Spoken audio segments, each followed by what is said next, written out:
ఉద్దేశంతో ఈరోజు వామపక్ష విద్యార్థి సంఘాల ఆధ్వర్యంలో ప్రెస్ మీట్ నిర్వహించడం జరిగింది. ఇవాళ గురుకుల ఉద్యోగ నోటిఫికేషన్ ఇస్తున్నటువంటి క్రమంలో అప్పటి టీఆర్ఎస్ ప్రభుత్వం కొన్ని నిర్దిష్టమైనటువంటి విషయాలు చెప్పి దాని ప్రకారమే మేము అంటే జోనల్ సిస్టమ్ను బేస్ చేసుకొని మాత్రమే ప్రతి ఉద్యోగాన్ని మేము భర్తీ చేస్తామని చెప్పి మాట్లాడడం జరిగింది. అట్లాగే మహిళా సాధికారత గురించి ప్రస్తావిస్తూ వాళ్ళకు సంబంధించిన రిజర్వేషన్ అంశాన్ని కూడా వాళ్ళు అప్పుడు మాట్లాడడం జరిగింది. కానీ తీరా కాంగ్రెస్ గవర్నమెంట్ మారిన తర్వాత ఇవాళ జోనల్ సిస్టమ్ మొత్తం కూడా మల్టీ జోనల్ సిస్టమ్ కు మారినటువంటి పరిస్థితుంది.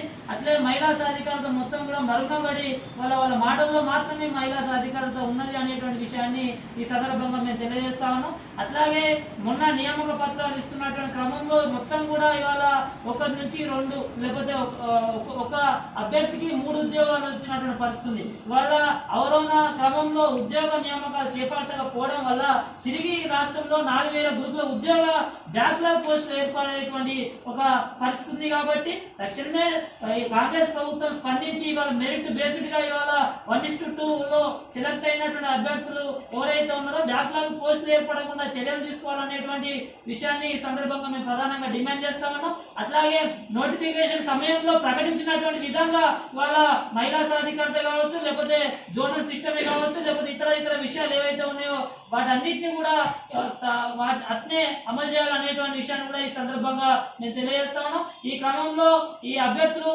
చేస్తున్నటువంటి ఒకవేళ ప్రభుత్వం స్పందించకపోతే అభ్యర్థులు చేస్తున్నటువంటి ఆందోళనలో మేము కూడా భాగమవుతూ ప్రభుత్వాన్ని కూడా ఈ వైపుగా ఆలోచించేటువంటి క్రమంలో మేము తీసుకొస్తాం అనేటువంటి విషయాన్ని ఈ సందర్భంగా గుర్తు చేస్తాం.